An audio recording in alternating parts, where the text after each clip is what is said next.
जय हिंद, वंदे मातरम। स्वागत है आप सभी का फ्री एग्जाम जून यूट्यूब चैनल पर। दोस्तों, आज की वीडियो बहुत इंपॉर्टेंट होने वाली है। अगर आप बीपीएससी से शिक्षक भर्ती 2.0 का एग्जाम देने वाले हैं तो आज हम आपके लिए 100 अति महत्वपूर्ण प्रश्न लेकर के आए हैं जो बीपीएससी के द्वारा बार बार पूछे गए हैं। तो आप लोग वीडियो को अंत तक जरूर देखना और अंत में कमेंट करके बताना कि आपको वीडियो कैसी लगी। तो चलिए पहला शानदार प्रश्न देखते हैं। ऋग्वेद में सबसे पवित्र नदी किसे माना जाता है? ऋग्वेद में सबसे पवित्र नदी किसे माना जाता है? तो सरस्वती नदी को ऋग्वेद में सबसे पवित्र नदी माना जाता है। ध्यान रखना है आपको।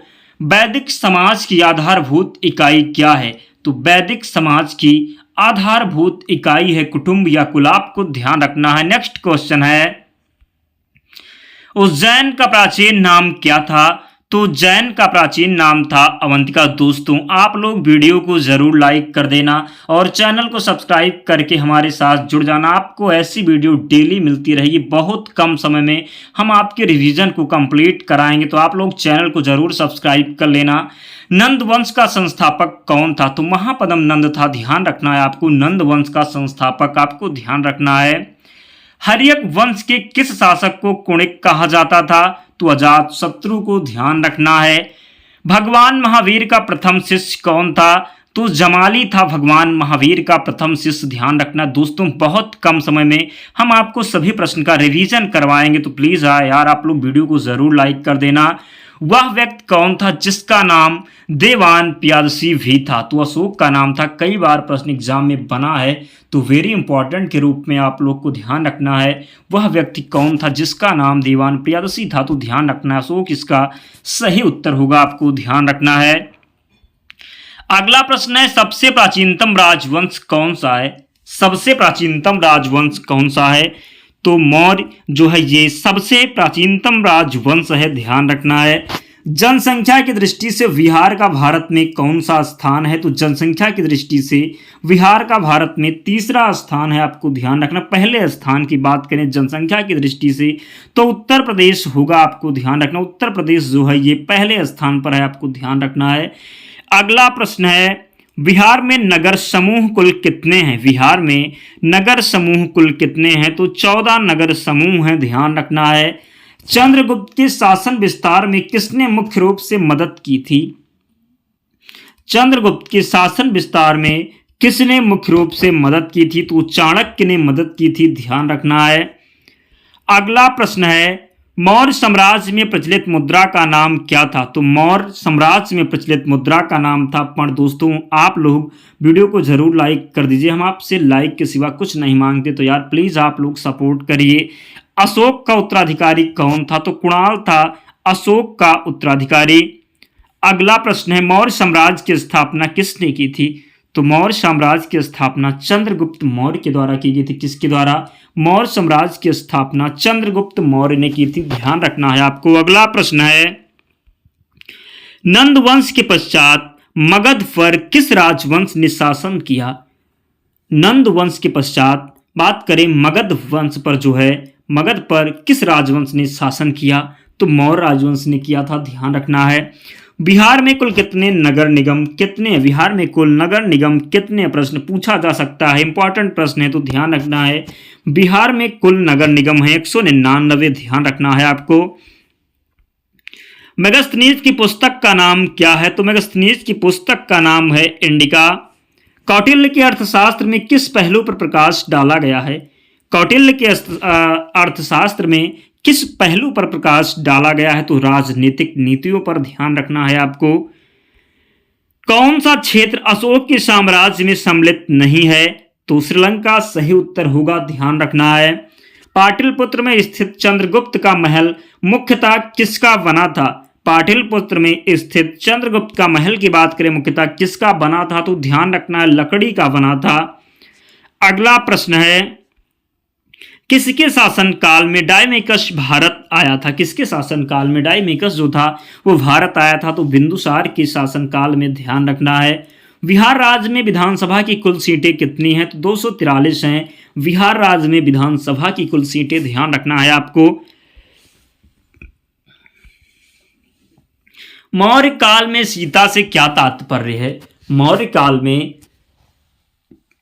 सीता से क्या तात्पर्य है? तो सीता से तात्पर्य है मौर्य काल में राजकीय भूमि से प्राप्त आय। मौर्य काल में सीता से क्या तात्पर्य है? तो राजकीय भूमि से प्राप्त आय, ध्यान रखना है। भारतीय लिखने की कला नहीं जानते या किसने कहा था? भारतीय लिखने की कला नहीं जानते या किसने कहा था? तो मेगास्थनीज ने कहा था, ध्यान रखना है आपको। गुप्त राजवंश किसके लिए प्रसिद्ध था? गुप्त राजवंश किसके लिए प्रसिद्ध था? तो कला एवं स्थापत्य के लिए प्रसिद्ध था गुप्त राजवंश, ध्यान रखना है आपको। अजंता कलाकृतियां किससे संबंधित हैं? आपको आंसर कमेंट करते रहना है। अजंता कलाकृतियां किससे संबंधित हैं? तो गुप्त काल से संबंधित हैं अजंता जो है कलाकृतियां, ध्यान रखना है आपको।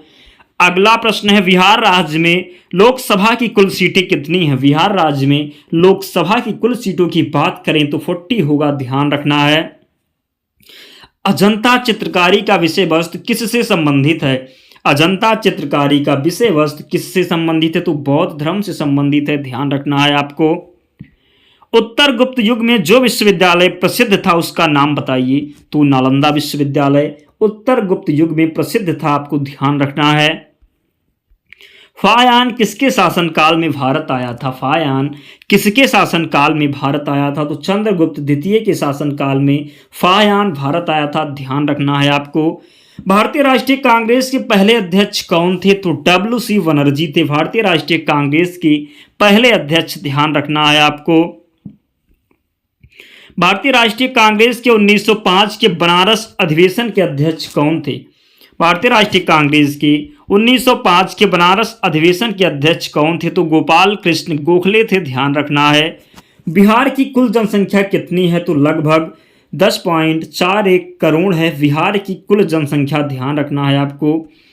अगला प्रश्न है, दादा भाई नौरोजी ने 1866 ईस्वी में ईस्ट इंडिया एसोसिएशन की स्थापना कहाँ की थी? तो दादा भाई नौरोजी ने 1866 ईस्वी में ईस्ट इंडिया एसोसिएशन की स्थापना की थी लंदन में, ध्यान रखना है। लंदन इसका सही उत्तर होगा। 1870 में पूना सार्वजनिक सभा की स्थापना किसने की थी?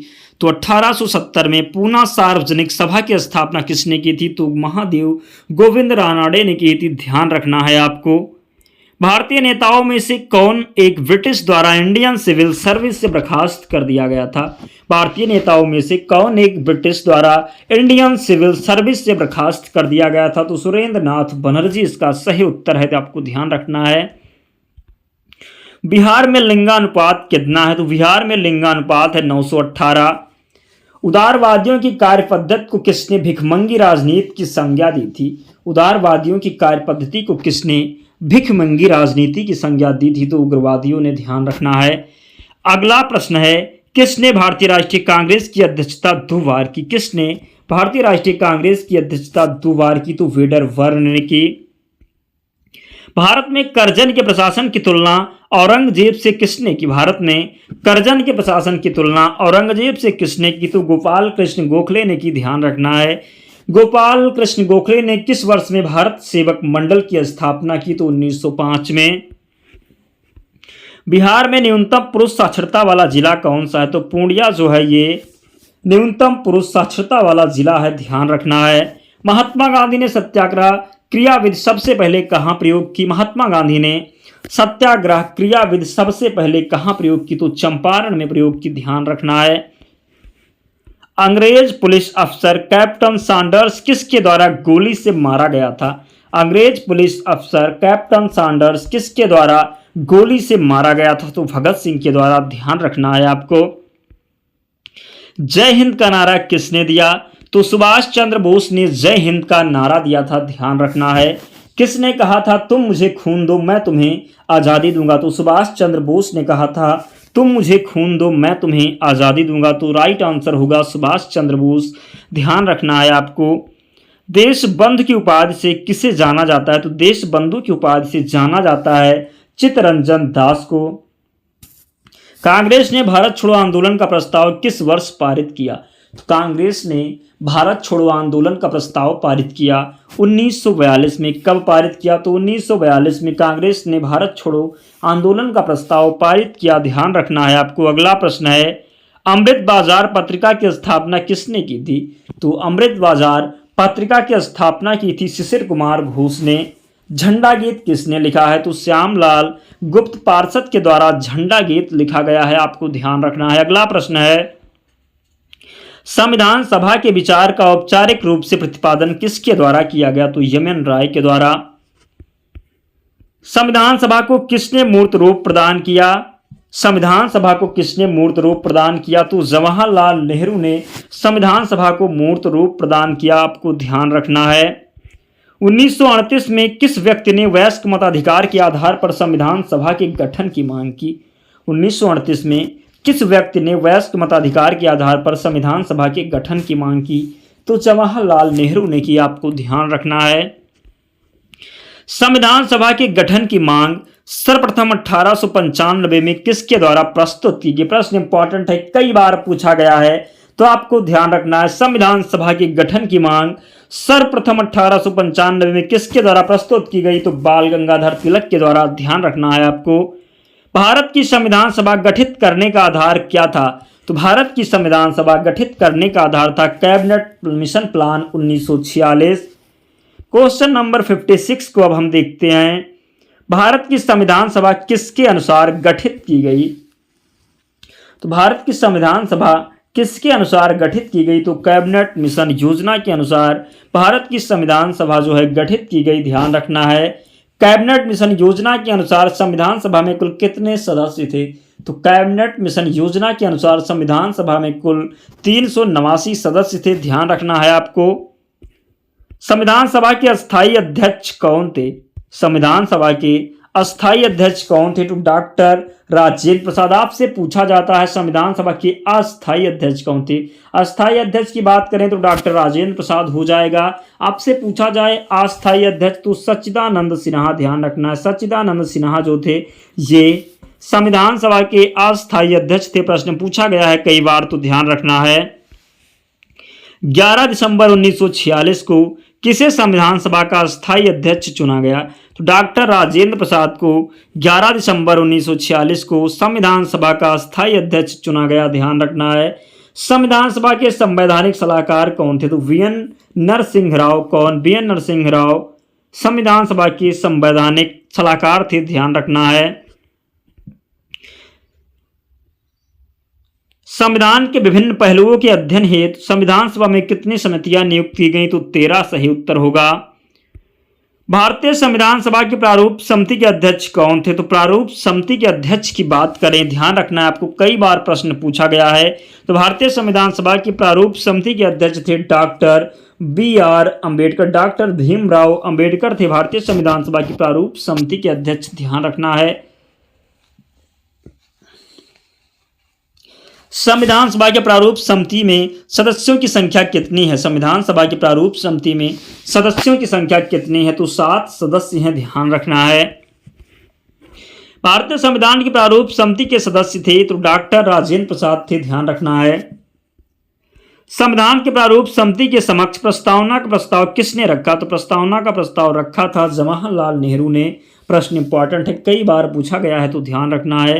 बिहार में त्रिवेणी नहर का उद्गम कहाँ से होता है? तो बिहार में त्रिवेणी नहर का उद्गम होता है गंडक नदी से, ध्यान रखना है।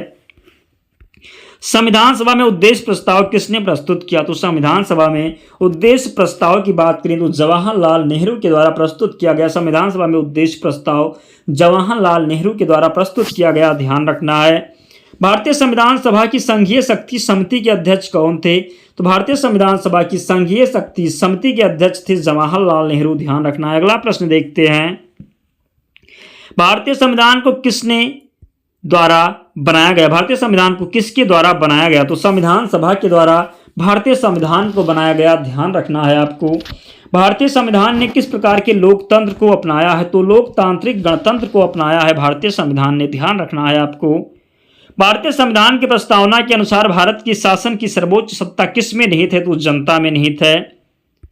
भारत का संविधान पूर्ण रूप से कब तैयार हुआ? तो 26 नवंबर 1949 को भारत का संविधान पूर्ण रूप से तैयार हुआ, ध्यान रखना है आपको। भारतीय संविधान कब अंगीकृत किया गया? तो 26 नवंबर 1949 को भारतीय संविधान अंगीकृत किया गया। आपको ध्यान रखना 26 नवंबर को ही संविधान दिवस मनाया जाता है, तो ये भी आपको ध्यान रखना है।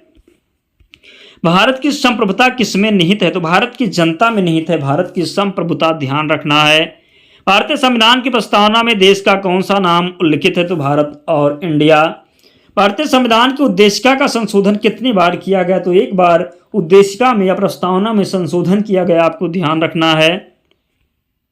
भारत के संविधान की प्रस्तावना में प्रथम संशोधन कब किया गया? तो प्रस्तावना में प्रथम संशोधन किया गया 1976 में 42वें संविधान संशोधन के द्वारा। ये भी पूछा जाता है, 42वें संविधान संशोधन के द्वारा 1976 में भारत के संविधान की प्रस्तावना में प्रथम संशोधन किया गया, ध्यान रखना है आपको। विश्व का सबसे बड़ा लिखित एवं सर्वाधिक व्यापक संविधान किस देश का है? तो भारत का है विश्व का सबसे बड़ा लिखित एवं सर्वाधिक व्यापक संविधान, ध्यान रखना है। भारत में किस प्रकार की शासन व्यवस्था अपनाई गई है? तो ब्रिटिश संसदात्मक प्रणाली जो है, भारत में किस प्रकार की शासन व्यवस्था अपनाई गई है? तो ब्रिटिश संसदात्मक प्रणाली, आपको ध्यान रखना। अगला प्रश्न देखते हैं, भारतीय राजनीतिक व्यवस्था में कौन सर्वोच्च है? तो संविधान की बात करें तो भारतीय राजनीतिक व्यवस्था में सर्वोच्च है, ध्यान रखना है। भारतीय संविधान का अभिभावक कौन है? सर्वोच्च न्यायालय है भारतीय संविधान का अभिभावक, ध्यान रखना है आपको।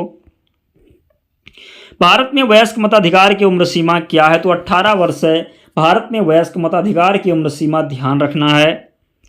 भारतीय संघीय व्यवस्था की एक विशेषता है, तो संविधान की सर्वोच्चता है। भारतीय संघीय व्यवस्था की एक विशेषता है, तो संविधान की सर्वोच्चता इसका सही उत्तर होगा। भारत के संविधान में संघीय की जगह किन शब्दों को स्थान दिया गया है? भारत के संविधान में संघीय की जगह किन शब्दों को स्थान दिया गया है? तो राज्यों का संघ, ध्यान रखना है। भारतीय संविधान में कितनी सूचियां हैं? तो 3 सूचियां हैं भारतीय संविधान में, राज्य सूची, समवर्ती सूची और संघ सूची। 3 सूचियां हैं भारतीय संविधान में, आपको ध्यान रखना है।